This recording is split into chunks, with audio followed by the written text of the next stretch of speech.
বাচ্চারা কিছুই খাইতে চাচ্ছে না, অসুস্থ মুখে, জ্বর মুখ তো সবই তিতে তিতে লাগে হয়তো।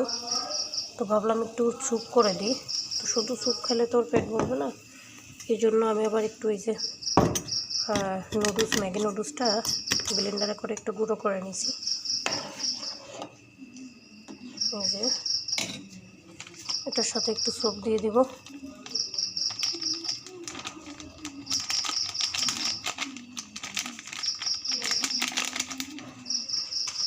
আর একটু কাঁচামরিচ,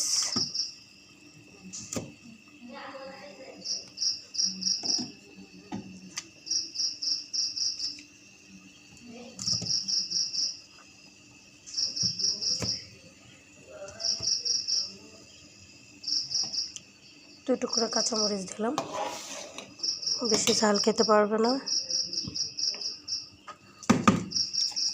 লবণ,